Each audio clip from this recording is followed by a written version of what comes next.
ये चीज छोड़नी पड़ेगी कि लोग क्या कहेंगे।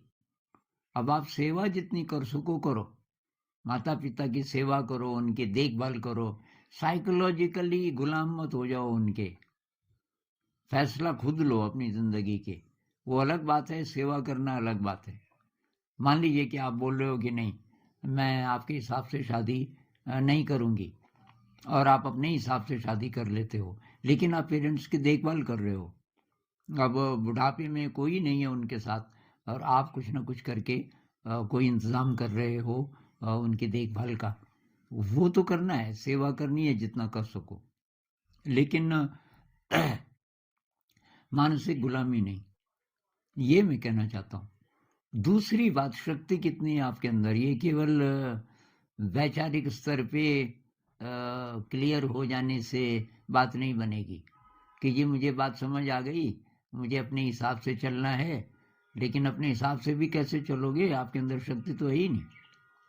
आपका जो ब्रेन है वो वायर्ड नहीं है अच्छे इंडिपेंडेंट डिसीजन लेने के। उसकी काबिलियत आएगी जब शक्ति बढ़ेगी, ब्रेन रीवायर होगा। उसके लिए ध्यान है, ध्यान का अभ्यास करो, क्रिएटिविटी बढ़ाओ जिंदगी में, थोड़ा सा रिस्क लेना सीखो, थोड़ा खतरों का सामना करो जिससे आपका साहस बढ़े। ये सारी चीजें, और इसके केंद्र में है ध्यान।